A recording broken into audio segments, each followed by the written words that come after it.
Hi, buddy. Oh, hi, we're live. How's it going? Oh, Hey, There's Thrash. Me back. Yeah, I we're grabbed the live. wrong notes. I'm like, Okay. why am I talking about Stephen King's The Body and then Alien Invasion? Oh, I grabbed the wrong notes. Well, Kiefer Sutherland is kind of an alien. An alien So for is his father. love and beer. so is his father from Invasion of the Body Snatchers. Well, that's That was the true. twist. Yeah, Kids were yeah. looking for an alien corpse. It was an alien autopsy at the end. And Kiefer Sutherland was the Man in Black. So anyway, in case you haven't keyed on to the fact, today we're going to talk about alien invasion movies.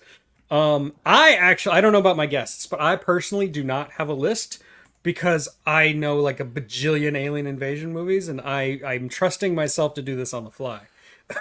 The Fly was not an alien invasion movie. No, it was not. It was not. But first, let's say hi to some people. We got my patron Keith E. Keith, always Hi, good to Keith. see you. Hi, Keith. Hi, Keith. Keithy.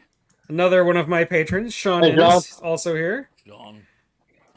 Danny Staten is here. Hey. Unapologetic Geek is here. Hi, Doug. Daryl's here. Hi, Dale. Let's see.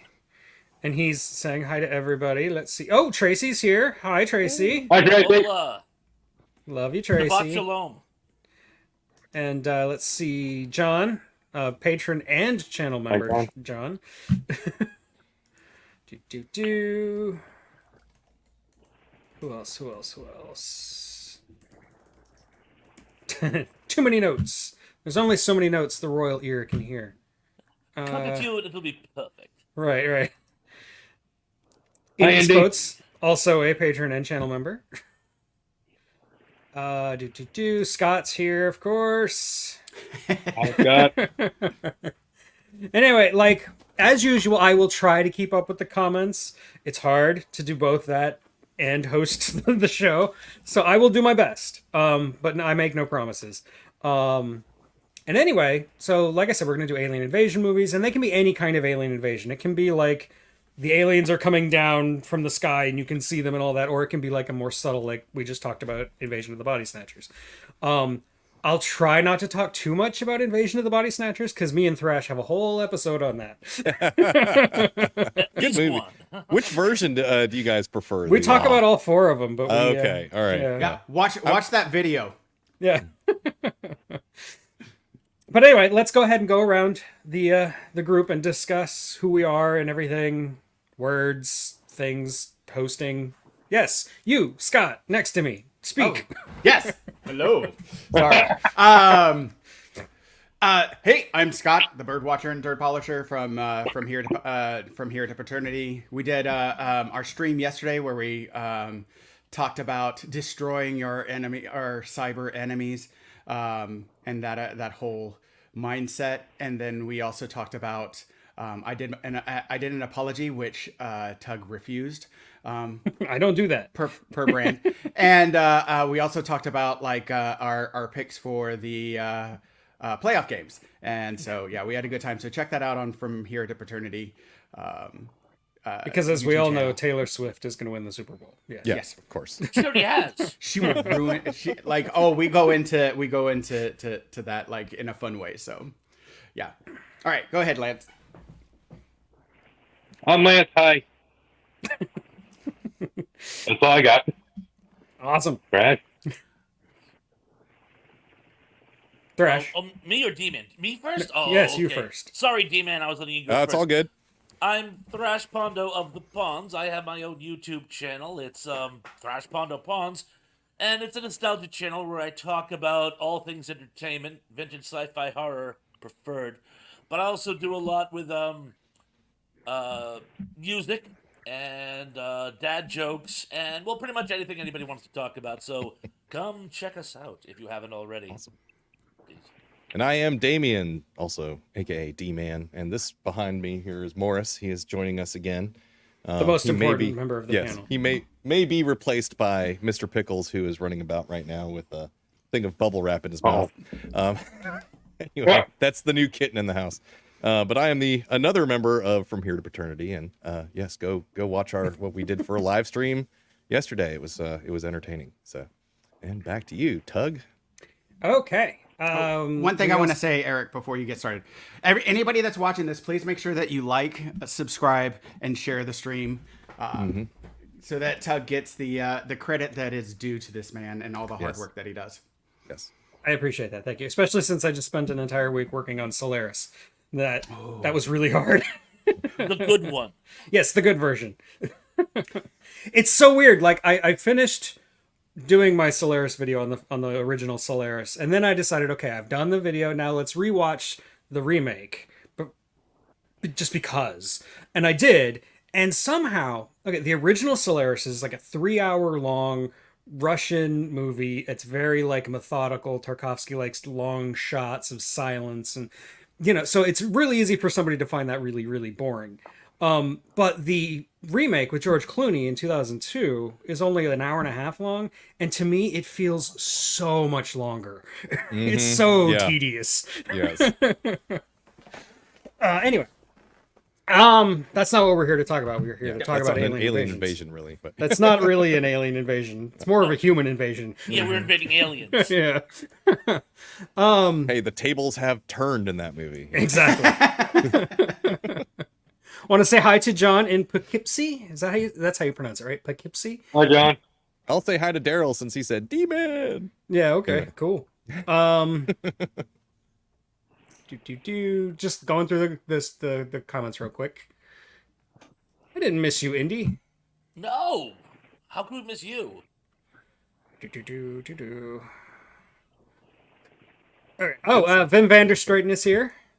Hello, Vim. Hi, Wim. There's also a 60s version of Solaris? Really? I didn't know that.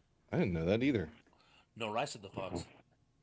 I do know, somebody pointed out, I've got a Twilight Zone episode that's going to drop today, and one of the episodes is based on a story that is also the same story that inspired the book Solaris. So that's kind of cool. Oh. Anyway, you'll have to tune in at 2:00 to find out what I'm talking about. Ah. Stay tuned. Yeah, stay tuned. Exactly. So let's go ahead and get started. It's been like 7.5 minutes, and I still haven't talked about alien invasion movies. So I'm going to start with the one that like immediately comes to mind for everybody, and it's Independence Day, of course. Knew it. I knew it. I know it. Welcome to Earth. This is a movie that like I remember it mostly for the marketing before the movie even came out, because usually back before Independence Day, when a movie would come out, you'd only get like maybe 3 months or 4 months of marketing for it. You wouldn't get this like crazy year-long marketing that we get now. It started really with Independence Day, which started advertising over a year before the movie came out. And all the advertising was at first was just that shot of the White House being blown up. Yep. And saying Independence Day. I remember that. Yeah. What? And it was Wasn't there a mind-blowing. website? Wasn't there? There a was website a about that? website. Yeah. It was even like trying to do some proto-viral marketing stuff. It Yeah. was crazy. Yeah. This was like 1990, what, 5, 6, something like that. Something like that. Yeah. Yeah. Yep. It's a really dumb movie because it's Roland Emmerich and Dean Devlin. But Godzilla. I still love it. It's not a great movie by any stretch, but it does that fun disaster movie spectacle thing really, really well. It takes a lot of notes. It's cribbing a lot of notes from Irwin Allen, doing the like multiple characters and following multiple storylines during a disaster. And the characters are all very one-dimensional, maybe two-dimensional if you stretch. And it's the movie that really introduced a lot of people to Will Smith. Which I know that Thrash has some opinions about Will Smith, but I like Will Smith as an actor. I do. I don't think he's necessarily a great actor, though he has put in some good performances in the past. I just think he's playing Will Smith. Yeah, he is. He's always playing Will Smith. Always and playing Will Smith. He has no I- range. I think that's perfect for Independence Day, you know? Yes, it was. And of course, the Independence Day speech. Yes. Yes. Everybody loves the Independence Day speech. Shakespearean speech. I still post it on Facebook every year. So anyway, I will now release the floor to whoever wants to talk about Independence Day. I saw it on opening night in theaters, in like the biggest theater we had here in town. And that was an experience to watch that movie on opening night. I mean, it was like sold out. It was packed in, you're shoulder to shoulder with everybody. And just like how many times people stood up and just went, yeah, you know, I mean, during the president's speech, you know, Bill Pullman, you know, he did a great job as president in that movie. But, you know, after the president's speech, everybody just, like literally it was like everybody in the place just, you know, woo, clapping, standing up, of course, you know, fist in there, you know. Oh, there's so many laughs in that movie. Seeing that in theater on opening night was one of those like memorable experiences I'll never forget. But yeah, love that movie. It's ridiculous. Yeah. It's a great movie. No, that's like when I saw it in the theater and the movie was over, like there was such a jingoistic pride for America. Yeah. That like everybody stands up, claps. Yeah! Like, right? It was, you know, it just like it reminded me of Team America, World Police, or whatever. Like the song "America, heck yeah, heck yeah, coming to save the world, yeah," like or whatever, like or the day, yeah. And so like it just it like is. it gives you like it's fun, it's cheesy, it's you know, guys with cigars after something blows up. Like it's been a while since I've seen it, but doesn't even isn't that John Mellencamp? Yeah. Oh, like I think it was like Will Smith and you're right, Jeff Goldblum like pull out the like cigars or whatever, and like doesn't the White House get blown up in that one? Yes. Yeah. And so you're like and you're like. There's a little bit of this with our like, because even back then there was this like we hate like we love our country but we hate our politics kind of like mindset, right? So you watch that and you're like, yes, start over again, like do it right this time, you know, like there's this general feel about like the whole like it plays on like it really does play on the general American mindset, right? Of our love-hate relationship with our country, and it's just really great. Yeah, I agree with you, Vem. Sequels. Vem, there's no need, right? That and no need for a remake. I think rather than a remake, I think it should rather than doing a remake, bring it back to theaters, right? Like bring the original. I think because that's to me, it's just it's not great, but it's a good fun movie. Anyways, I'll let someone else talk. I actually, I'm going to spotlight Will Smith right at the gate. I thought he was actually great in it. In my opinion, it's his best film. That was the peak of his career right there. Pretty much, in my opinion. But I mean, I love the whole concept, modern day retelling of War of the Worlds, which I'm sure we'll get into in a minute. That was my other one I might have started with. An Irwin Allen all-star cast, action adventure romp. Most of it came together very, very, very well. I was working in a video store when that movie came out, and people asked me what I thought, and my honest answer was, I would love to re-edit it. I thought there was a great movie in there. They added some things, I guess, for like human drama that were completely superfluous. Specifically Harry Connick Jr. I would have trimmed about 90% of his dialogue. He doesn't even need to be in the movie. Like honestly, his character is not necessary at all. Bye, Lance. Bye. And what he did is it all felt ad-libbed, and it didn't really jive with the rest of the movie. And Randy Quaid, who gave a surprisingly solid performance. I love the character of the single father, possibly mentally ill, wanting to save the world. I thought that was actually a really well done shtick. But in the end, he has, are you sitting down? He has 3 last words. Yeah, I know. And I'm like, for God's sake, will he just die? And bring a climactic ending. It was the most anticlimactic ending I've ever seen since Meet Joe Black. And I'm like, if you just like do a little doohickey here and there, you would have had a really good film. But I felt it almost like it cut its own hamstrings, in my opinion. Well, here, this is for you. Oh, it is on. Oh, Them's fighting words. I like that. Them's fighting words. Let's not start saying things we can't take back. Right. Wow. Sorry, Vim, we laughed not at you or that statement, but just merely the. I actually think know. Will Smith gives a really good performance in that movie. Yeah, Me and no, Thrash I have like argued I about Am that. Legend. I Yeah. thought that was a pretty decent know. movie. Yeah. So we laugh just because we know like Thrash's feelings on it. So. Hey, he's back. There we you go. are. He's alive. I'm sorry. I don't know what happened. Yeah, I'm gonna go try that. we all understand technical issues. Trust us. Our declining infrastructure is what happened. We're having some technological differences. Our neglected and declining infrastructure. That's what I would say is happening. Fight club. Hey, if I was 30 years younger, that'd be fun. What? Ooh. Oh. We have R2D2 on the line. Is that better? Oh, there we go. You're a little stuttery. Yeah. Well, Anyway. Oh, sorry, I'm gonna Lance, go you're come really back in late. again. Okay. Scott, for a second I thought you froze because you were kind of like staring off into space. That reminds me, since Thrash is still here and hasn't frozen, you got to place your bets. Everybody's got to put in the comments like when you think he's gonna freeze. Oh. I'll take right now.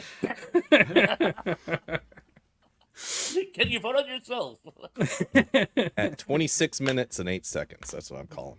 Okay. I've got 30:26. I put it in the chat. 316. I'm gonna make the boldest possible prediction and say that he's gonna make it the whole way. Ooh. Ooh. And for those, Eric's all like, in on that one. So for those that put 10 minutes, I'm going to assume that's going to be like 26 minutes. Because Yeah, I'm 10 assuming minutes that from it- now would be 26 Yeah, something. yeah. So Oh, we lost Morse.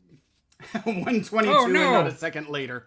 We have Lesses. It's now instead of Morris, it's Lesses. There we go. Yes, There we yes, go. Nice. But don't worry, Okay. he will be replaced with Mr. Pickles eventually. Oh, and here he comes. Maybe When not. one We'll leaves, see. another arrives. Mr. Pickles. All right. Is it my turn now? Yes. Yes. Yes, Okay. yes, it is. So I have to go here, and I think like if people have watched this and gotten a clue into my inclinations and leanings, I have to go here, and because it's something that I waited like 30 to almost 40 years for, that as a lover of this genre. Oh, and there's Mr. Pickles. There we go. I know. Where's the cat sound when Sorry. we need it? You have that Like on here. I have wanted so desperately for these movies to come out, and there we go, and to be able to enjoy them, because like many of them came out and they were just absolute flops because I couldn't keep up with the technology, just wasn't there.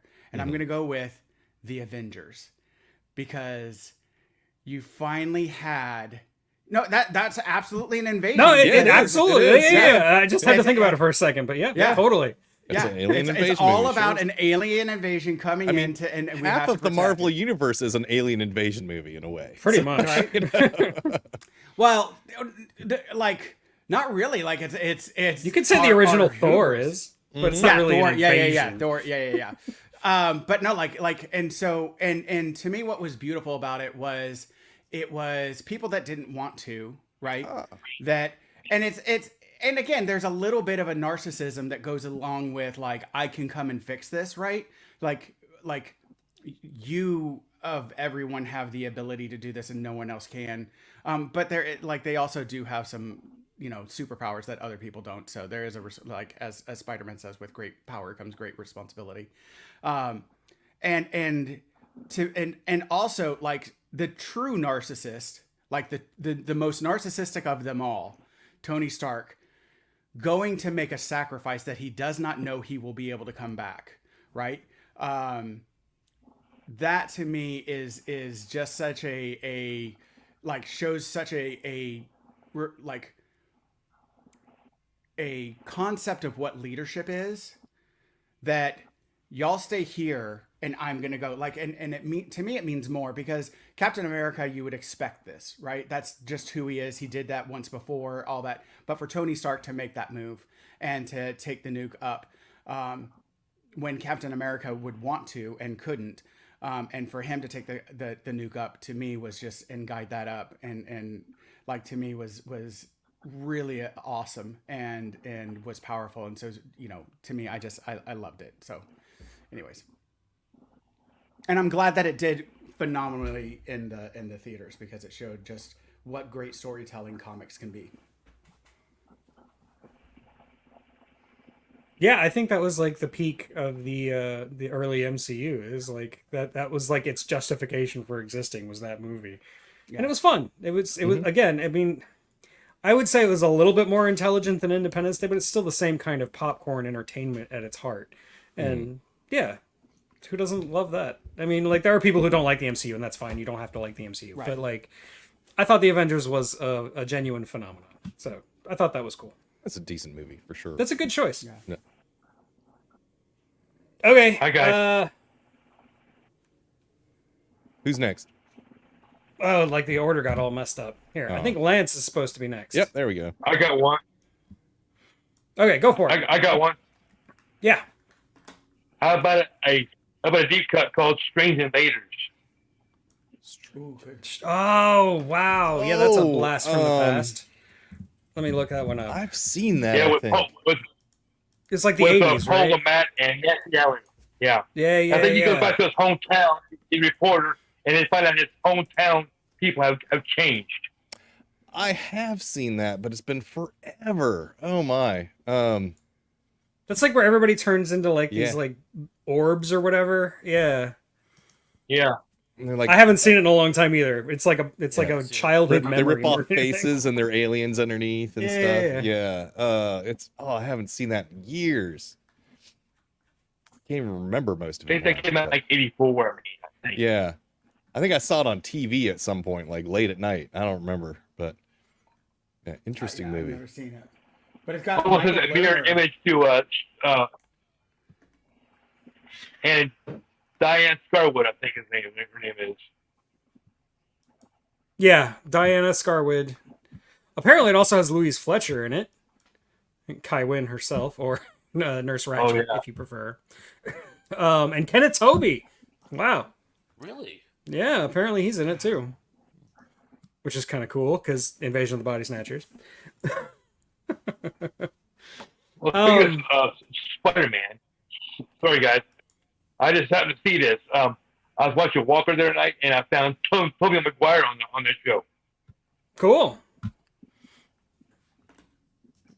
Hello, K-Rator. A very young one of them. Right. Sorry guys, go ahead. Don't worry, I'm sure we're going to talk about 50s sci-fi movies. In fact, the next one on my list is definitely going to be a 50s sci-fi movie. Mine too. I think I know which one. Strange Invaders, 1983, apparently. Yeah. Indy. Yeah. Oh, 1 year off. I went too bad. No, you were very close. Oh, Alex is here. Hello, Alex. And again, and Mike Silva's here. Hi, Alex. Mikey. So if you want to watch that, I found it that you can watch it on you can rent it for like $4 on Vudu TV. So Yes, you will. Cool. Yeah. So it is available. So absolutely. Good choice. That was like unexpected. Good one. Good deep cut. A deep cut. Yeah. I appreciate those. Okay, Thrash. Now it's your turn. I thought you were frozen for a second. No, just waiting to spring into action. Well, you know me, I have to kind of go zany, particularly my first choice. So I picked a 50s alien invasion movie. Arguably one of the worst films ever made. You probably already know what I'm about to say. I picked Plan 9 from Outer Space. Solar Night.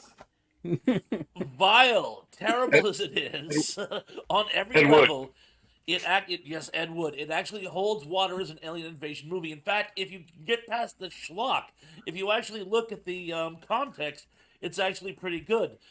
aliens who have been monitoring Earth discovered that we're actually working on a device, a secret weapon, a thing that, if perfected, would destroy the universe. Ooh. And their plan is to destroy us before we can destroy the universe. It's sort of a preemptive strike. Because Now, of our that's actually- stupid minds. Yes. And you offset that with some of the worst acting ever made, with some of the cheesiest, most phoned-in special effects, and you have a laugh romp where one was never intended. Yes, that's my favorite line of the entire movie. You see? Your stupid little minds. Stupid. That's all I'm taking from you. It's just... And by the way, I don't know how many of you watch Dark Corner's reviews. Love it myself. But they actually do a streaming review of this, and they show the opening segment. Plan 9, That's the one involving the resurrection of the dead. Good luck. And Robin kicks in, how bad do plans 1 through 8 have to be? And I did. I like lost my mind. I was laughing so hard because, like, yeah, I mean, you couldn't have come up with something better than that. Although, think about it. You don't need an alien army if you're just resurrecting your the people you're invading's dead. They just overwhelm them. In fact, favorite fun fact, and I'm sure I've told each of you this on at least 3 occasions, but I'm going to do it again. Supposedly, in Night of the Living Dead, the reason the dead were coming back to life was somehow connected to an alien invasion. While filming the movie, Romero decided that was superfluous, and it would actually be better if the dead returned for reasons unclear. It made it even creepier. So that was omitted, but if you watch the uncut film, the radio announcer, while he's doing his exposition, he gives one line where he says, "Why are the dead coming back related to UFO sightings?" And that's because it was supposed to be a subplot. But they cut it. But there is a reference still in the film. So again, any movie that was in and of itself an inspiration for Night of the Living Dead has got to be one of my favorite films. So, Even in yes, the comic version of The Walking Dead, in the very first issue, there is a UFO in the background, just as a little Easter egg. no kidding. Yeah. Well, supposedly Greg Nicotero, when I think he was like a teenager, or maybe in college, but basically because he's from Pennsylvania, he the story goes, he walked onto the set and asked Romero if he could help, and they made him a stagehand or something. So Nicotero actually got his start in filmmaking on Night of the Living Dead, which I don't know if it's an urban legend or the truth, but I love the story either way. Yes, very cool. And yeah, Plan 9 is a classic. Everybody has to see it at least once. And here's the great thing. It'll be on our list, but you can watch it free right now on Tubi, Pluto TV, Roku channel, PLEX, and if you have a Prime subscription, you can watch it there. So go see it. Yeah, and of course you can see the Riff Tracks version. It's pretty fun too. I was going to say something, and my brain just went. Okay, yeah, go ahead. Right. Whatever I was going to say can't be that important. Oh, well, if you come up with it, let me know. Yeah. But I'm going to go with a movie that's not very good, and it's just because it's just a ridiculous concept altogether. Basically it's cybernetic zombie brain snatching aliens, also known as Skyline. Yes. Not the best movie in the world. It's pretty much, the script, the acting, all of it's kind of phoned in, the plots, but still the whole idea of aliens coming all the way here to Earth to conquer us so that they can steal our brains because they need them to survive. Apparently, it's like, why us? Why can't they steal cow brains? There's or something. Why does it have to be us? What's the point in this? The whole thing is just ridiculous. But it was a good special effects, an interesting concept. But still, it's like, really, what's the whole point in that? So throw that one. Anybody else seen it? I've never actually seen it, but a friend of mine really loves it and has been trying to get me to watch it for ever since it came out, pretty much. I've brought it up before in something. I can't remember if it was From Here to Paternity or Here. You might have, yeah. I've only ever like watched it once, but it left like it's burned into my memory now. Because it's just like, really, you steal people's brains. Anyway, so Oh, and Vim for says that- he's seen the sequels. oh, I have not watched the sequels. Maybe it's explained in the sequels, but definitely not explained in the first movie. So nobody else has seen it. It's just Damien. He's the only one who's seen this movie. Sorry, I haven't seen it. But hey, it's free, so I like it. Yeah. It's out there free, and I'm gonna put share the links. But yeah, because it's free, like I might actually watch it. Like so, that's like if it's a free movie, watch it. Why not watch it? Heck So. yeah, you know, it's only 2 hours of your life you'll never get back. But, you know. Okay. We're all trying to escape anyway, so like it'll give you it's a free escape. So Free escape. There you go. But there is no escape from the brain snatching aliens. I am going to pick one that has already been mentioned in the comments by Phil Hughes, and that is It Came from Outer Space. Aha. nice. This one is quick rundown is that the aliens have crash landed on Earth, and they're kind of afraid of humans because, of course, why wouldn't you be? And they're We're actually scary. they're kind of like the good guys. Like it's a rare case of early 50s sci-fi where it's not aliens are invading because they're evil. It's just they've crashed and they're trying to survive and they're trying to get off the planet again. And yeah, they can like imitate human bodies and they can do stuff like that, and they can kind of like take over people. And so there is some of that like fun 50s sci-fi schlockiness, but it's actually a very intelligent movie, and it has some really good speeches towards the end that are actually like, you know, meaningful and cool. And the alien design itself is one of the goofiest aliens ever, but it's iconic. He's got like one gigantic eyeball on this big hairy body, and it just kind of like slumbers around. It's very 1950s, but I love it. I love everything about it. And it was one of the early 1950s 3D movies, one of the first big 3D movies. So, great movie. I absolutely love it. I got one. Right. I got one. I've never seen that, so I haven't seen it either. Yeah. I've seen it, and yes, Doug, I couldn't agree with you more. You really feel bad for the aliens. They weren't here to enslave us, destroy us, eat us. Their ship crashed, and all they're really trying to do is buy enough time To get out. to get out. Before and we like, kill oh, them. no, you can't escape. You can't. We're not trying to escape. We're just trying to go home. It reminds me of the scene in Bounty, where they come up on the little Micronesian islands just to get like water, and they're beset by the natives. And they're like, whoa, we're not imperialists in this case. We're just trying to get some water. But the natives don't care, and they have to try to like escape without the water. It's a much more sympathetic type of alien, and you don't see that a lot. And Indy's right. Technically, it's not an invasion movie, but you know, what is a semantic anyway? I love that. It's an alien fender bender movie. That's so great. That's a wonderful description. Okay, Lance, hold on. It's Scott's turn. Okay. I am going to go with, and I think it's actually a movie. It's a great movie to me. And it's actually, to me, very poignant because it reflects, and you know, is this actually an invasion? But it reflects kind of like, to me, our current, it's a great reflection of our concept of modern approach to others, and that's District 9. And that's where I say, like, is it actually an invasion? Well, they're space refugees, right?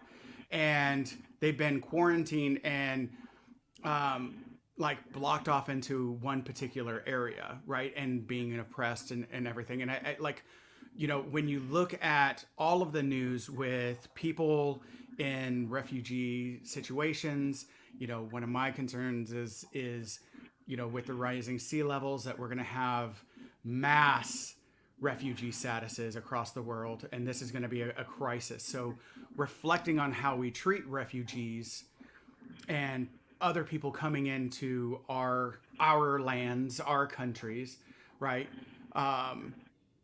rather than seeing like brothers and sisters. Like to me, movies like that are always really poignant because, do we lead with our hearts or do we lead with our insecurities and fears? And this movie really, really points that out. So, what I like I about it agree. is the main character. I can't remember the character's name, but it's Charlton Copley, who's in most of that guy Neil Blomkamp's movies. He starts the movie being completely unsympathetic to the aliens. Like, he's just a jerk to them. He doesn't care about them. And, like, the movie is literally him transforming into one. Like, he's literally becoming the thing that he has no compassion or empathy towards and learning how to have that compassion and empathy. And I think that's a really cool twist on the Alien Nation formula of social commentary through aliens just arriving on Earth, and I like it. I like it a lot. It's a good movie. Yeah, it's a good movie. Yeah. And to me, that's a great metaphor, even though it wasn't intended to be, of our current U.S. status where, people from the caucus were the dominant race in this country, like and we're moving towards a general concept of where, instead of being 80% of the population, now we're gradually becoming less and less and becoming more of a, where what used to be minorities are now becoming collectively the majority. And so we're becoming the minorities, and there's this subconscious projection of, if we give them power, if we give others power, they'll do to us what we did to them, right? Which is, this,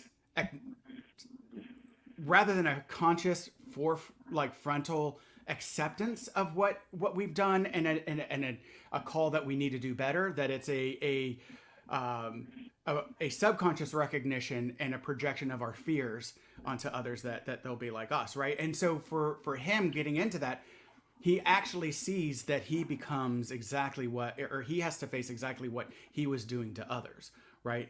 It's almost like this karmic kind of experience. And, hopefully we see that and we can actually be better. It changes us to be better to one another so that, if we were to, there by the grace of, if people want to say that, if there by the grace of God go I, right?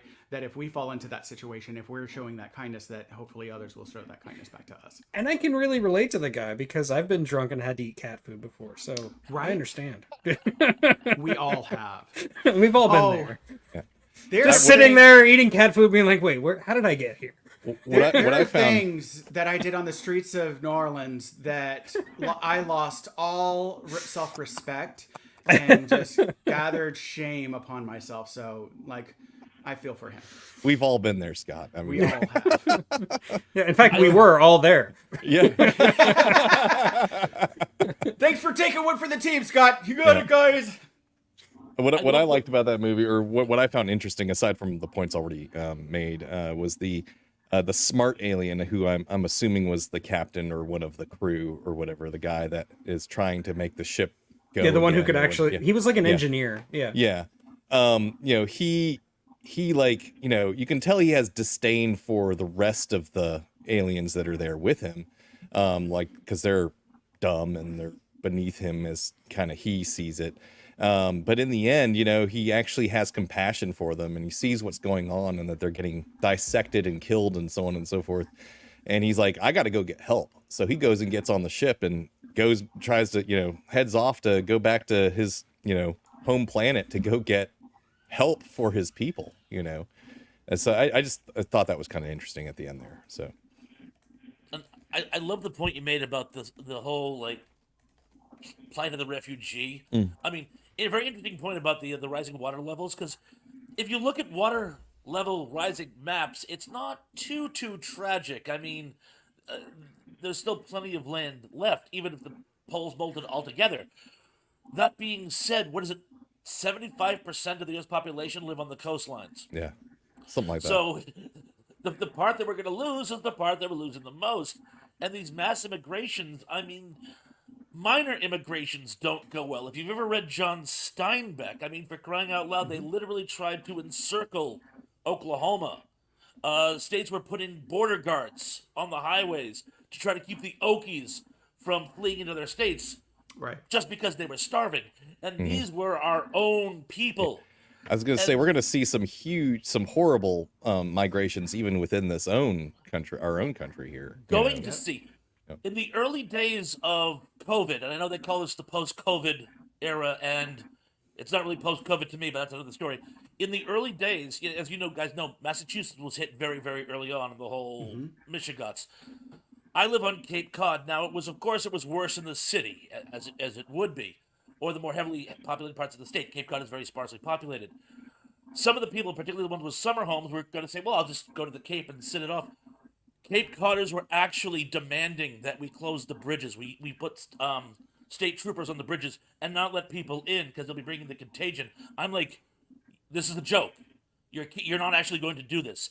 And they didn't do it. But they tried. And let's face facts, the COVID was terrible, but it could have gone a lot worse. If we actually were faced with a real shit at the fan event, I shudder to think what people will start doing. Yeah. Yeah. And Yeah. Yeah, it's like blowing up Brooklyn Bridge and I Am Legend. Yeah. No, actually, it is. Yeah. To keep the contagion contained. Yeah. So no, well, and also like to bring up, we'd brought up the strain and other episodes and stuff like that. Like that's a great movie where they like the things that they do to try and contain the contagion, stuff like that, and what they do. But like I lived in Jacksonville when Jacksonville had the Super Bowl. And I work in mental health, and I worked in a crisis stabilization unit, so if you think of the homeless population as a refugee population, right, of sorts, then what they were doing was to clean up the streets so that we could put on a. Oh wait, what time is it? 41:31. Missed it. 41:30. I don't think anybody called that one, but no, like I You gotta go by Price's Right rules. I know, right? But no, Who's closest? without going over. Yeah. I did say 31:26, I think. But anyways, You did, Scott. As of right now, unless somebody in the comments was closer. Give that man an award. I know, I'm gonna run out. win. Oh, You win. Bob Barker! It's such an honor to meet you. You and Drew Carey. You win a brand new toaster. Have Mr. Pickles spayed or neutered. No. Oh, it's coming. No, Hi, Mom. Everybody say hi, Like- Mom. Hi, Mom. Hi, Mrs. McGill. When I was Hi, in Tug's mom. when I was in Jacksonville, they were giving the homeless population two options. You can either go to jail or you can go to a crisis stabilization unit. And we'd have like this flood of people coming to our units, and we're like, okay, well, what brings you here? And they were like, the cops gave us two options, jail or here. And I'm like, well, are you like having thoughts of suicide? And I'm like, nope, not at all. Are you psychotic? Nope, not at all. Like perfectly. And we're like, okay, well, we have to discharge you. And they're like, you can't. They said, if I get discharged, they're taking me to jail.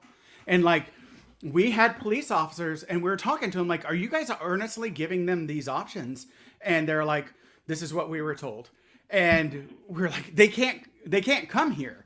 Well, it's their jail. So you tell me where you want to put them. And I'm like, it's a crazy, crazy, crazy, like abuse of our brothers and sisters. Like it was because we wanted to like because the city wanted to put on a good face for people and didn't want them to see like how much homelessness we had. It was crazy. It's insane. So sorry.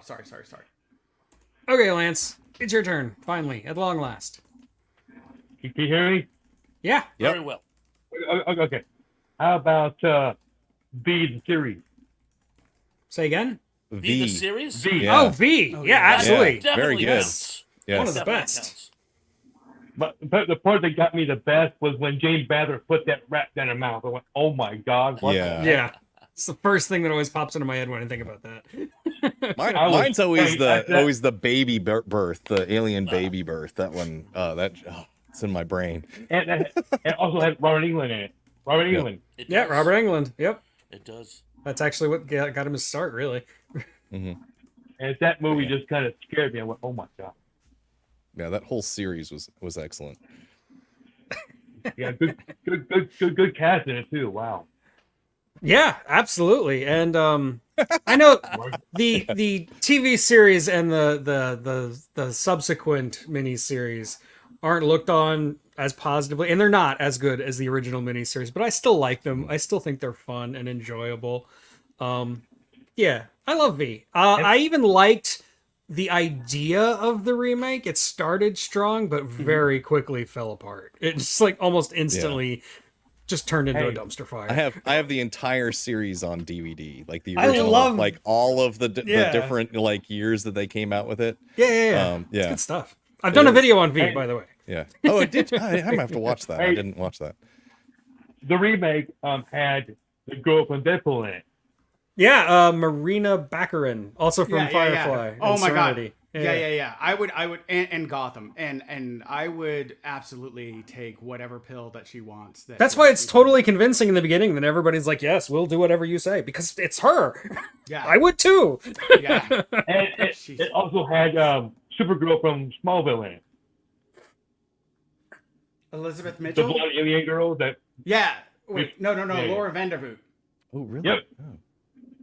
And yes, originally the whole thing is just a Nazi metaphor. Like It was called "It Could Happen Here." it could happen here, right? And the guy who made the series originally wanted to just make a straight adaptation of that, but they wouldn't let him. So he's like, okay, I'll make it an alien invasion, and I'll disguise it very, very thinly. They took a page out of Rod Serling's playbook.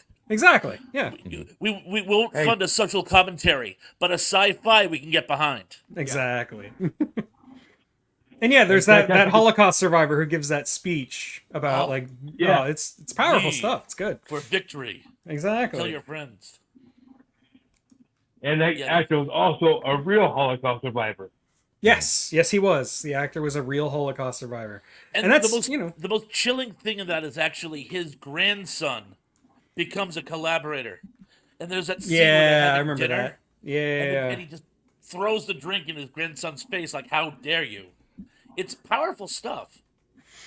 Yeah, I can't imagine what he must have been going through emotionally. Like the actor just having to play out that scene, just to put himself in that space. I just The memories.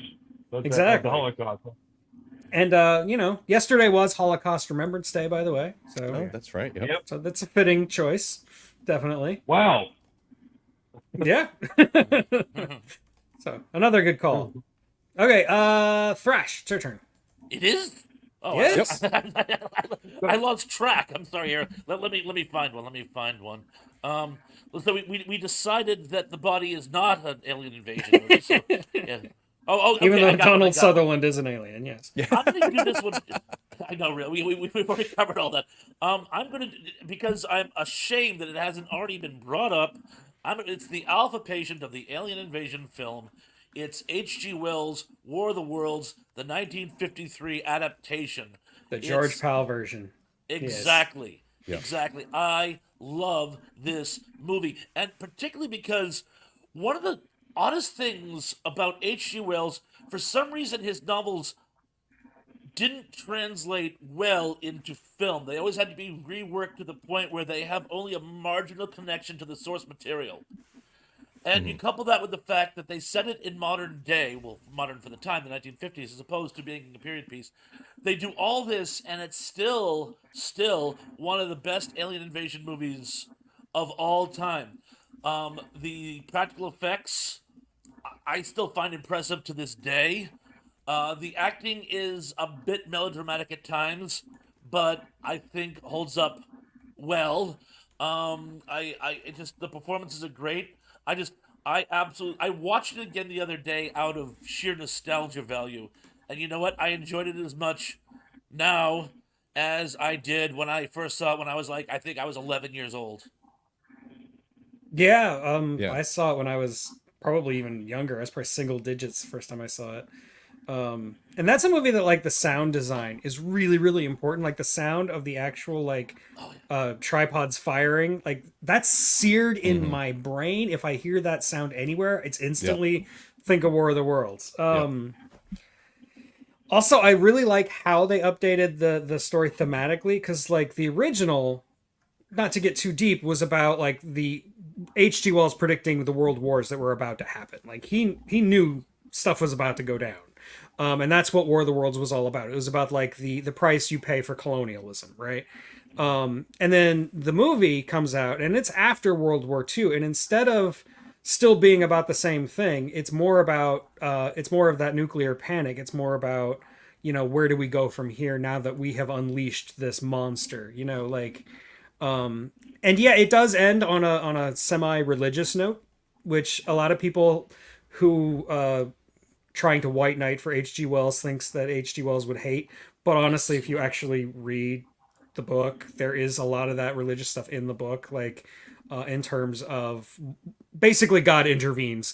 But in the book, there's also like one very, very famous scene that almost gets translated in the Steven Spielberg remake with Tim Robbins, where like there is a guy who has faith, but he's gone completely insane, and it's kind of a commentary on blind faith and all that stuff. So like there are nuances to it, but I don't think H.G. Wells would have objected to the way the movie ends on that kind of semi-religious note.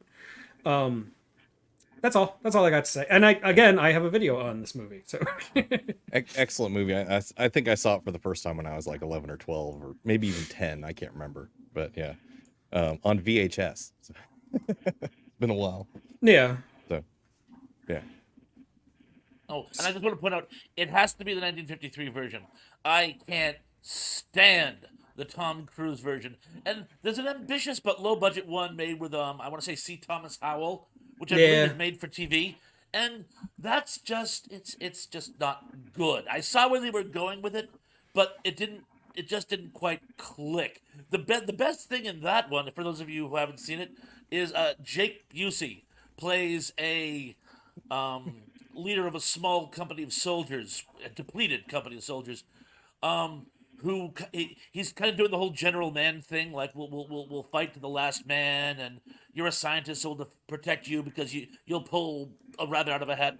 But he's totally insane. It's sort of a combination of the general man character and the guy in the basement.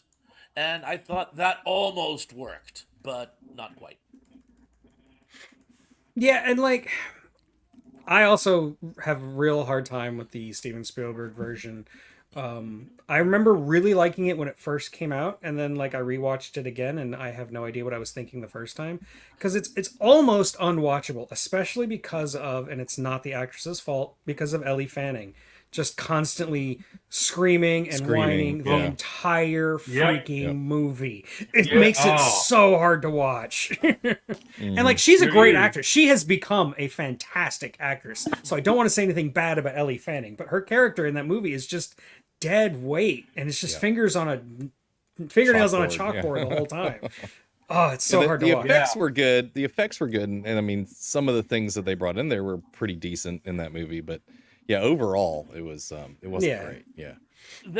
They had one really, really bad missed opportunity in that too, by the way. There's this, if you're watching for it, the working class neighborhoods get wiped out, but when he gets to his ex-wife's house, who is very affluent, they haven't even lost power yet.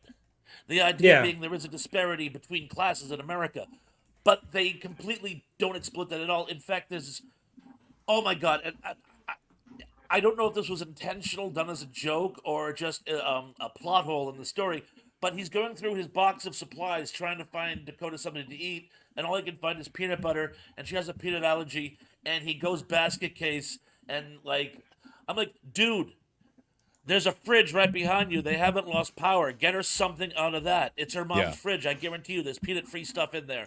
But it's almost like he's too gone to think about it, and I'm like, oh my God, this man isn't a survivalist. He's an idiot. No offense, Mr. Cruz. Yeah, don't sue. Don't sue. Don't sue. Well, I said nothing about his dating habits. It was written into the script. It had nothing to do with him. It was just, right. Well, exactly. But it just the whole film is like missed opportunities from one to the other, and I cannot agree with you more about Miss Fanning shrieking. I can still hear it in my head. Yeah, and like, Tom Cruise was just badly miscast. Because I mean, Steven Spielberg used him really well in Minority Report. Not as bad as Valkyrie, though. Well, yeah, true. He was The only really thing upset worse with that. than Tom Cruise's Brooklyn accent is his German accent. You're correct. But yeah, like trying to believe that Tom Cruise is some Brooklyn dad, some like unemployed, down on his luck divorcee, like it just you don't buy it. You don't buy it Yeah. for a minute. Second. Again, much I like like Will this, Smith, Sydney. Tom Cruise can only play Tom Cruise. Indy. I think we all were actually. So Oh right, he was a dock worker. You're right, Indy. See, it's been so long since I've seen it. He was You're a right. crane operator. That's at right, the that's docks. right. Yeah, yeah. Yeah, he's working class. Tom Cruise, working class. Crane operators make a lot of money. So I'm I sure they wouldn't, do. you know, yeah. But he like was- had a he was he had a doing good. car engine in his like kitchen on the island in his kitchen. He's a Never mind. bachelor. I mean, you know, I was gonna say, I'm a like, bachelor. At one point, I had like 3 fishing reels pulled apart on my kitchen counter. And And anyway, Ben brings up a good point. He's great in Oblivion, which is another Yes. alien invasion. Oblivion was a good movie. Yeah, Yeah, that's- yeah. I didn't even think Man. about that one. That one In should fact, be on the he, list. he stars alongside Tom Cruise. Yeah. No, I like Eric, with that you bring up, first off, like I'm watching the chat and I'm like, that's on my list. That's on my list. That's on my list. Yep. But also I'm like, I do like to try and go through all the chat and see what they brought up and say like per chat, like this is what was brought up in the chat so that we're including the There's a your lot of great community. ones in the Yeah. chat. Oh, there's so much. And I'm like, oh, this one's going to be such a long list. And so Yeah, we may have speaking to, of which, we may have I'm- to do I'm actually gonna multiples. mine's gonna be one that was on the chat a little while ago. Yeah, go Oh, for it. okay. Actually, Go it. there's several I would love to talk about, and I think this is probably going to be my last one because we're up to an hour now. But Yeah. Um, Wow. Yeah, we're gonna start wrapping it up. well, We might get maybe one more get round back in, up. and then yeah, stop. maybe we'll get one more round. Hey guys, They Live is the one Oh, I'm there gonna it is. bring up. Yeah, Yep. everybody. They yeah, Live, everybody of was course. expecting that one. So Yes. yeah, so yeah, I mean, you know, how else would corporate aliens invade our our planet? They would, of course, I love the disguise aliens themselves. already among us kind Yeah. of thing, and They Yeah. Live does that perfectly. perfectly. And then of course, Rowdy Piper. Of course. God, yes. All out of bubblegum. Yep. Keith David.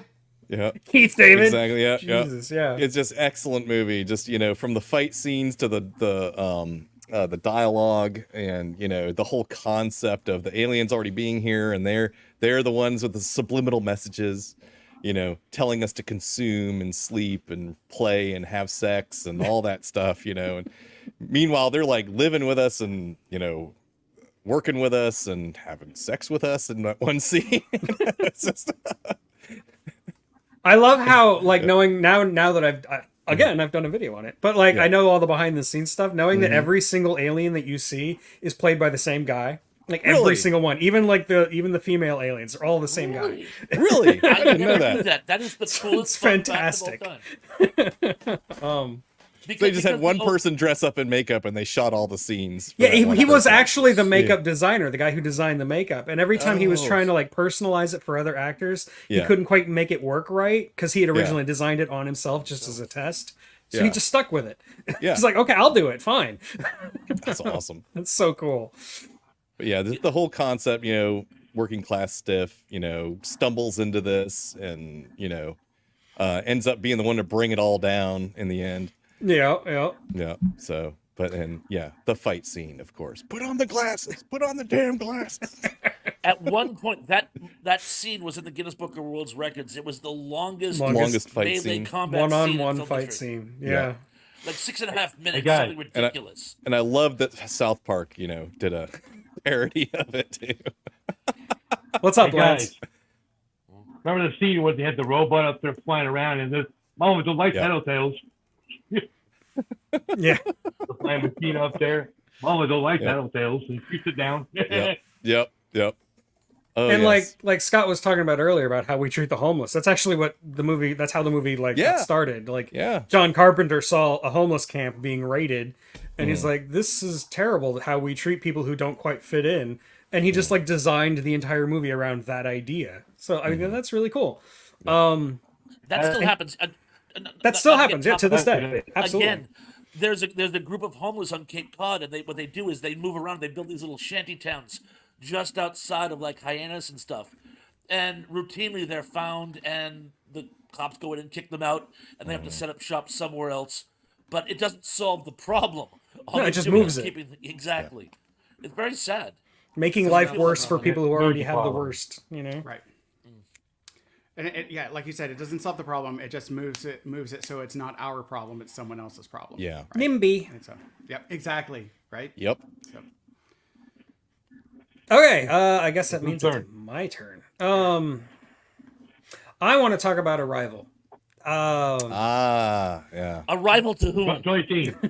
Is that really an invasion? Johnny I Dean. guess they're foretelling an invasion. Yeah, but it's yeah, not. Okay, you're technically right. It's not an invasion, but they do kind of like show up all over the world at once. Yeah, you know, true. So. Good point. Good point. So it well, feels it's like an uncertain. invasion. Yeah, it's uncertain. You don't really know what their Yeah. motivations They are. think Right. everybody Yeah. thinks it's an invasion, but yeah. Right. What's your right? There's two of them. Yeah, I'm not talking about The Arrival. I'm talking about Arrival. The Arrival Oh, is the one with Charlie Sheen, right? Or yeah. yeah. Yeah. The only thing I remember about that one is the aliens have their knees backwards. That's all I remember. Yeah. Oh, yeah. That one's a decent movie too, but I mean, you know. But not The Arrival, regular Arrival is Denny Villeneuve, Amy Adams. probably Amy one of Adams the. Oh yeah, Amy Adams in it and Jeremy Renner. He does a good job. Forrest Whitaker. Forrest Whitaker. It has a great twist, one of the best twists in cinema, in my opinion, because it's using the actual language of cinema against you. Like what you would normally like, it uses the structure of film against what your expectations are for where the story's going, and it's very, very clever. But also Denis Villeneuve, probably one of the greatest directors working today, especially in sci-fi. I mean, he's doing Dune. Dune 2 comes out in just a few weeks now. So, Hopefully. yeah, hopefully. It was supposed to come out like forever ago. Yeah, it's supposed to come out like 6 months ago or something like that. Yeah. But no, like this is it's a lot like Solaris in that it's meditative, it's thoughtful, it doesn't talk down to you. It like expects you to keep up. And I respect that out of movies. Yeah, I really, really dig it. That's all. That's a great movie. Everything about that movie I love. I've seen that movie like half a dozen times. So, yeah. Yeah, my wife watches it constantly. She watches it like maybe once every 2 or 3 months. Like she's obsessed with it. Just the way they interweave like time and language, and that like, you know, learning a language makes you actually like become you know, capable of seeing, you know, time as something other than linear, you know, as exactly. existing. Yeah, it's just great. And movie, the linguistic great concept. determinism, which is like a really like highbrow philosophical concept about how like language dictates how you see the world and how you perceive reality. And like, how you to think. translate that into a film, that's a hard task, and yet he does it perfectly. And the effects in it, and when they do the whole like gravity jump thing from one, you know, one plane to another inside the ship, just thought that was great. You know, all of the little aspects of that movie. Yeah, Mom. Yeah. Yeah, she is. Yeah, she is. James, how you doing, man? Haven't seen you in forever. Oh yeah, this must be your first comment. Hi. James. Okay. Mr. Meeseeks. Scott. oh, Look sorry. at me, Mr. Meeseeks. Yep. All right. Can we please have a part 2? Yes, we'll do a part 2. Because I'm like, I have a list, and I am like, there are just too many great movies, and there's a couple of them that I didn't get to watch, just because to like remind myself, just due to time frames and stuff like that, and being dad and working and all that. But there's a number of things that I want to like talk about and bring up. So I'm gonna bring this one up because. Again, it's one of those. So one of the things I like that I want to like kind of like create, because there's things like LawTube and, you know, all these different things. And I've talked about this with Tug before, but and I don't think I've mentioned it to Thrash, but y'all's group has a wonderful collective group like BK on the Air and just a number of groups. I don't want to like say people because I'm going to leave someone out, but like the whole group and y'all and everybody knows who it is because they show up a lot and everything. But it's Nostalgia Tube, right? Is the logo or is the framing that I like to use because that's I think it represents y'all. And one of the groups that I don't think is necessarily part of that group, but I wish it was, is and so this is kind of an homage to their work as well as this movie. It's a great alien invasion movie. It goes to my childhood. I do think they did a good job, and that's Transformers. And there is a channel called More Than Meets These Guys that's from Damien and Joe and my hometown that talks about like the Transformers and stuff like that, and they review those. But Transformers, not a great movie. It's Michael Bay, yes. Megan Fox. Oh, that Transformers movie. Yes. Okay. Yeah, I was trying to think like the animated one's not really an alien invasion movie. No, Well, it kind of is. The whole concept of the Transformers. Transformers. Yeah. Alien robot. Right. They're invading our country. They're refugees, but like the Decepticons are earnestly trying to like invade our country, right? Yeah. Like the Cybertron. Autobots are not, right? They're trying to be good refugees. I like the concept of the Michael Bay movie of like treating them as super duper alien, like really like so alien we can barely like comprehend what they even are. I like that idea. I just don't like the execution. Yeah. No. But to me, also, I can't. And they turned Bumblebee into a Camaro. Come on now. Yeah. No. It's supposed to be a beetle. No, I know, But they do I know. get bonus points for getting the original voice actor for Optimus Prime. That's what I'm Yes, just about. yes, I can't think of his name. Frank Welker. Yeah. Thank you. That guy. Welker. And he has one of the most beautiful speeches that he ever did. Like if you look up, I think he's like a lifetime achievement award or whatever. And he finally got his due. And again, it was beautiful because he says the reason that I'm getting this, the reason that I've got, been able to work is because of the love of the fans. Right. And his voice for Optimus Prime and the thing that he talks about it, like the way that he modeled Optimus Prime when he did the audition for it was after his brother, who actually served in the war and was a Marine, and he said, "Don't be the classic hero." I'm gonna paraphrase and I'm gonna mess this up, but it's something like, "Don't be the classic hero. Be the hero that's not afraid to be vulnerable." And like Optimus Prime, he says, is actually his brother. And to me, that makes Optimus Prime more beautiful. In I'm gonna do a spoiler, but in the animated movie, like when Optimus Prime had his experience in that movie, I wept as a child because So did again, like Me and you, brother, today. he is, crying. and I still like I went back and watched it because my friends are doing the More Than Meets These Guys and stuff like that. I went back and watched it, and it's still to this day I get teary eyed, and he's like a father figure for so many. And so in that movie, I think they did generally. It's a fun movie. It's not a great movie, and I apologize. I know these are kind of like niche. They don't have movies to be rather great than movies. They can be bad movies. Right, Like the they're Grats great brought up bad Plan movies. 9 for Christ's sake. Right. but it's a great movie to me because of the nostalgia, and I think that's fitting for this group that we so love, because we go to these movies because it is our nostalgia, and why we love 1950s movies because it is the nostalgia and stuff like that. So to me, that's why I really love Transformers. Okay. I mean, you're not wrong, and that you make a compelling argument. Yeah. I remember again when I saw that movie in the theater, I didn't hate it. I hated the like climax because it was just CG noise in your face. Yeah. But the movie time, the whole itself time. didn't really bother me until the sequels. The sequels just like devolved into madness. It was just stupid. But Rise of the Beast is supposed to be. I haven't seen that one yet, but that's supposed to be really, really good. And so Okay.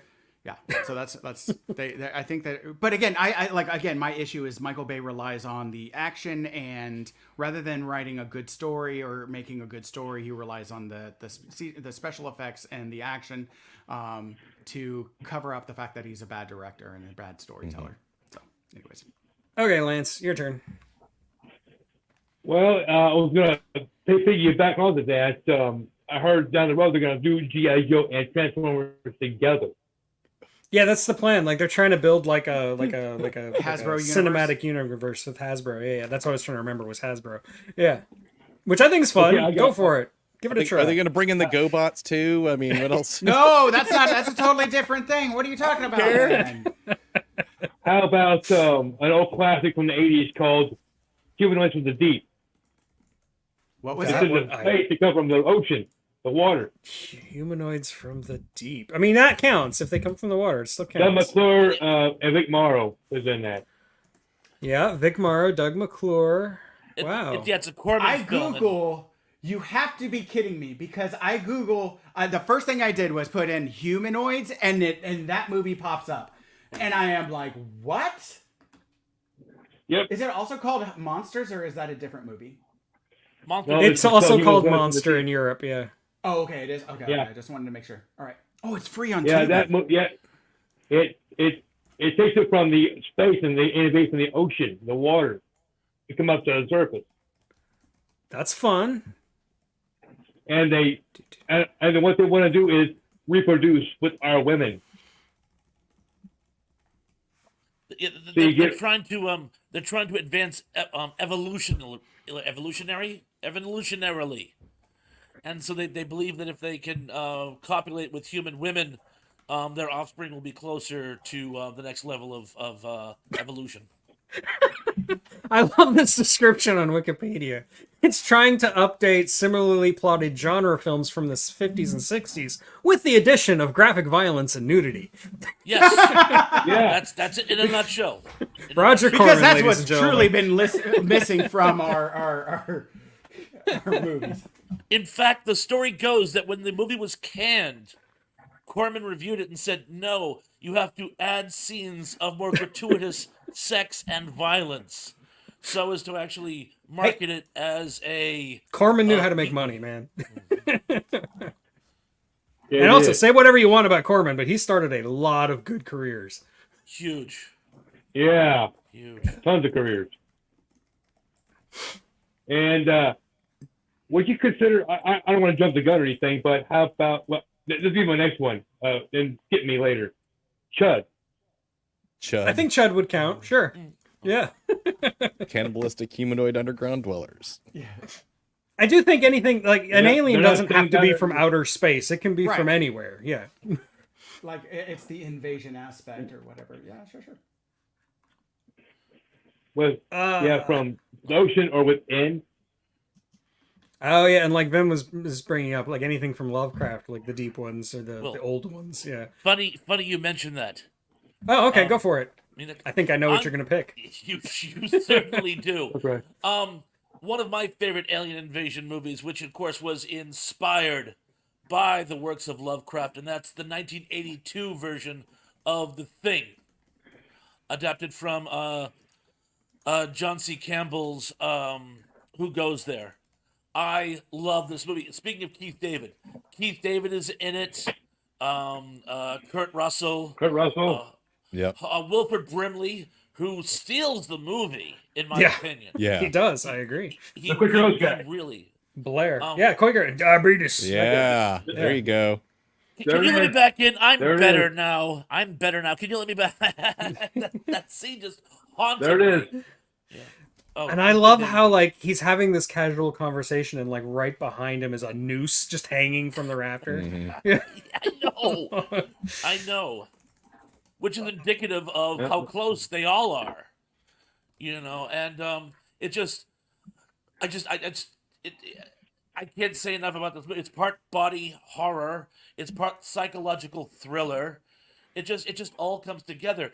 And the fact that the alien is always around, it's sort of like Jaws. Like the alien is always there below the surface. Oh, and I love and this is going to be a speculative spoiler or possible spoiler. There's a current theory, which could go back for years. I only heard of it in the last couple of years. There's a theory that ending, it's not both Keith David and Kurt Russell resigning themselves to their fate. They are both infected and have come to, because they've been separated for so long, they see themselves as rival aliens and are actually planning their next move. And I'm like, that adds a whole new Mhm. layer to this. And Yeah, that's the conclusion I've reached over the years. Like, I think that's the one that makes the most sense. I mean, it certainly it holds water. I always like the one that, hey, we're both gonna die. Oh well. But I do like the possibility that they're both alien. And again, we've come to think of the alien throughout as a sort of homogeneous, well, thing for want of a better word. It's one entity, it's one force. But no, the fact that it could actually have infighting, I thought really adds a layer. And yeah, the original version, the 1951 version, is definitely a classic. It is a great movie in and of itself. No shade being thrown at it. I do. Yeah, absolutely. Dave Arness as the Thing. James, I mean, yeah. Great movie. Like, it's fantastic. The remake is just, it's a different kind of movie. It really is. But I think what makes the remake so good is that it really heightens that sense of paranoia. Like, you don't get that in a lot of movies, but I think The Thing does it best. Whereas the original is just dumb fun mostly. I mean, it does have that whole military scientific obsession that is in almost all 50s sci-fi. But like, I feel like the 80s movie was even more psychologically dense, you know? And the fact that people think it's an AIDS metaphor, even though it came out before the AIDS pandemic was really a thing, like, I think it just speaks to the universality of what the Thing is trying to say. Even if the movie bombed at the box office, which still blows my mind. Well, it was up against another movie. That's right, I forgot I about can't that. remember what it was. It was up against a movie that It was blew up everything against else away. E.T. Yeah. That's Yeah. the one. That's the one. Yeah. And nobody could compete E.T. with was- that. E.T. took over. E.T. was one of the E.T. first really mega took the blockbusters. Yeah. In fact, Well, we I- probably wouldn't have heard of The Thing were it not for the fact that home theater was exploding at this time. Yeah. Exactly. That's how I saw it. I saw it. I went to a video store and my buddy's like, "Dude, you have to watch this. The Thing? What's The Thing?" He goes, "Trust me on this one." A week later, he made me a bootleg copy because I loved it so much. As for the Yeah, prequel, I like the I have prequel. all three. Yeah, I thought it was pretty good. Yeah. And I love Mary Elizabeth Winstead. Anything she's in, I will watch because I love her. I would leave my wife for her. But the only thing that's bad about the prequel is the effects. They actually originally were going to do practical effects in spirit of the original, but then at some point, some studio exec, like towards the end of post-production, said, "Nah, let's scrap it and let's do CG, and we'll slap the CG on top of the film that already exists, and we'll do it in 2 months." And so it looks like garbage because you can't do that kind of CG in 2 months. That just makes me really mad. But the movie itself is actually kind of cool and kind of clever, and it does add a bit to the lore, and it adds little touches like checking the fillings, which I think is really clever. You know, stuff like that. I do like the prequel. It's not the original, but it's fun. Yeah. I have all three on DVD, so Yeah, so do I actually. yeah, I got them all in a set. No, it's a whole box set. So No, I think I got all three of mine separately. Yeah, because I had the original first, like I had the remake first, and then I got the original, and then I got the prequel. Yeah. I found mine on eBay for $5. So that ain't Yeah. bad. Yeah. That's Yeah. a great way to get discs right there. Right. And Macquarie too. That's a good site to go to too. Yeah. And actually, Mary Elizabeth Winstead is in that's where I another alien invasion movie we could talk about. Maybe we'll save that for next time. I think it was brought up. Oh yeah. But even Yeah. calling it an alien invasion movie is kind of a spoiler. So I'm talking about 10 Cloverfield Lane. Yeah. John Goodman. Yeah, John Goodman and her. Yeah. John Goodman Well, is wait, so good. But we'll save that for next save time. that. Yeah, Save that. Yeah. Let's save that. Let's save y'all. Let's not let's not jump into Cliffhanger. a bunch of other ones. Yeah. All right. Little teaser for next time. Yeah. Okay, one more from Damien. No, which one? Serious or funny? I say funny. Let's go funny. Okay. Mars Attacks then. Yes. Oh, yeah. Or dark is the sway that knows like a harvest. Yeah. And I mean, if you've seen it, then just saying Mars Attacks is all I need to say. Everybody Yeah. knows what I'm talking about. But yeah, great, just funny movie, love it.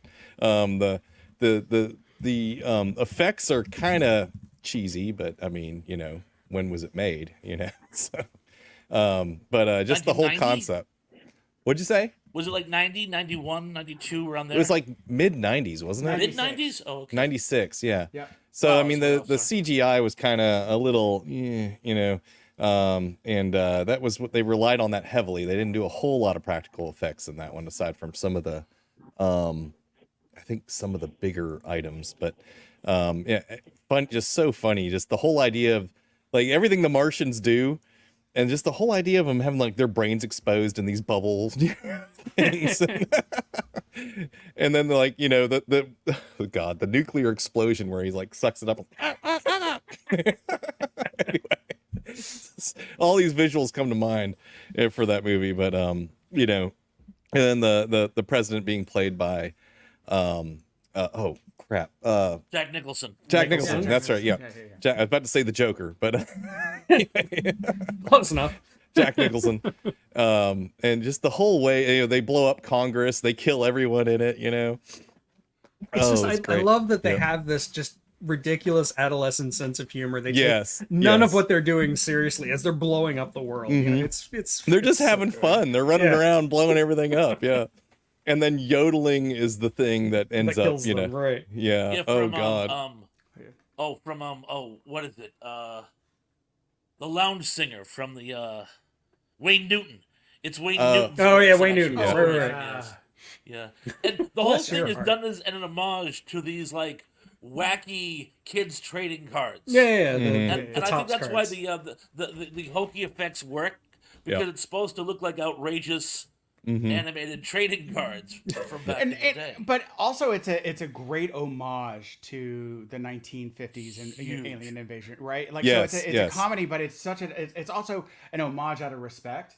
But Mm-hmm. like, so I was looking at the cast list, and it's insane because you got Jack Nicholson, Annette Twice. Bening, Danny DeVito, Jack Black, Lisa Marie is That's right. Jack gorgeous, Black right? was in that. I forgot Yeah. about that. Yeah. Yeah. Glenn He's a soldier. Close, Pierce Yep. Brosnan, Michael J. Fox, Sarah Jessica Parker, Lucas Haas, Natalie Portman, Martin Short, Sylvia Sidney, Tom Jones, And yes, Tom Jim- Jones. yeah, Jim Brown, Christina Applegate, Pam Grier, Ray J, Joe Don Baker, like Paul Winfield, and even Rod John Steiger. Brad- I was about to say you Yeah. haven't mentioned Thrash's favorite actor yet. No, Oh, sorry. No, I couldn't stand it anymore, I'm sorry. No, like there's like something like 30 people in here that are all amazing, and like I got to go with like anybody that's a Game of Thrones fan, like John Bradley who played Samwell Tarly, like as a young kid. Like I mean, like it was a. I never even like, realized that was the Joseph same Marr, guy. like Enrico Castillo. Like just a litany of amazing actors and actresses. Like it just yeah, Rance Howard, like Brian Yeah, Haley, Tim like, Tim Burton said he could have put more money into the effects, but he preferred to put it into the cast. right. Yeah. And it worked. And it Yeah, works. no, yeah. and like I think that like the hokey effects to me are endearing. And there's is. like so many little touches, little homages to other films. Like there's the one scene where a UFO like knocks over Washington Monument, and it's done in stop motion as an Yeah. homage to Earth versus the Flying Saucers. Another great Yeah. alien invasion movie. Yeah, it's just stuff like that. I love that movie. It's so stupid. Yeah. The saucer crashing into the ocean at the end. Yeah, which yeah. is right on this island to Earth. I mean, Oh yeah. you could do an entire show just on the homages. There's so Just many. how Yeah. They stole this shtick from this earlier film. And the fact that Jack Nicholson plays You're muted, two Lance. characters, and it has absolutely nothing to do. I mean, there's no context. There's no reason for There. it. He's just playing two characters. There you like go, Dr. Lance. Strangelove. The part where there's like a bunch of aliens standing in front of the what was it, the Taj Mahal while they blow it up, getting a picture or photo shoot, you know. Yeah. Anyway. Hey guys, Go ahead, Lance. in the cast, I looked up and I found Frank Welker is in there somewhere. Is he really? Yeah, I That's looked up on crazy. Google. Okay, cool. Yeah. And I feel like, Damien, that was the perfect choice to bookend it because we started It talking about really Independence was. Day. And Mars Attacks yes. is kind of like, it came out like, what, a year or two later? It's Something like that, yeah. It was actually on my list too, by the way, D-Man. Yeah, mine too. So- Mine too. Awesome. Yeah, and I knew somebody was going to bring it up because it's been mentioned in the comments like 50 times, and I was trying not to highlight it because I knew Yeah. we were going to have to talk about it at some Yeah. point. Mars Attacks, yeah, one of my favorite like comedy sci-fi. It's golden. It's so good. Oh, I want to watch it now. It's you know what? It's free on Daily Motion. And while we're on the topic of Tim Burton, you should also And that's watch right, Ed Wood. I mean, it's a great telling of the story behind Plan 9. It's so beautiful. That's when Tim Burton was good. Anyway, I think that's where we're gonna call it. And let's see, plugs. First of all, I've got a video that's gonna drop in about half an hour on the Twilight Zone. And then next week, I've got my much anticipated video on Solaris. I'm very proud of it. I hope you'll watch it. And then in 2 weeks, we'll have a part 2 of this. We'll continue talking about alien invasion movies. And everybody here is invited, of course. yay! So yeah, I'll see you Thank then. you. And anybody else have anything to plug? I know you do, Thrash. I have my first StreamYard live chat tonight at 7:30. We'll see how Feel long it free. lasts. Keep the fingers crossed. Everyone is invited. In fact, I'd be really hurt if all of you didn't show up. And it's a special edition tonight because, as you guys all know, this week it's Mrs. Thrash's birthday. Technically tomorrow, but we're celebrating today. I'm actually going to take her out for an early dinner after I leave here. Everyone, please say happy birthday, Mrs. Thrash. Happy Happy birthday, birthday, Mrs. Mr. Smith. Thrash. Happy birthday. Thank you, lads. But yeah, it's our special edition tonight. So please, everyone attend. Oh, and tonight's trivia is actually early 90s Fox, well, early Fox, I should say, just across the board. Early Fox Networks programming. So for you true nostalgia You're supposed buffs, to that's do the topic. And You're Thrash, supposed to do that remind one me. last week. Thrash, remind me. Is it 4 or 4:30? Or I mean, sorry, is it 7 or 7:30 your time? 7:30 East Coast time. That's right. Everybody allow accordingly. 7:30 East Coast, 4:30 Pacific. Correct, then- Mundo. Yeah. So I'm putting in an alarm right now. Cool. I'll definitely be there. You know, I'm Yeah. always there. Thank you. yeah. And thank you all in the comments. We had a very Hey, guys. active comment section this for me. Yeah. Very happy about that. And don't forget to hit that like and all that stuff. So one of the things also that I'm doing, just so that people know, like that'll get posted up, is I'm actually adding the YouTube trailers, so that if there's a movie that cool. we brought up that you're like, I'm trying to put along with like where you can watch it, like because also some of them are rental, and it's like, do I want to pay money for this? Purchase a rental. So that way you have the trailer so that you can see that, and then so check out that trailer if you aren't aware of the movie.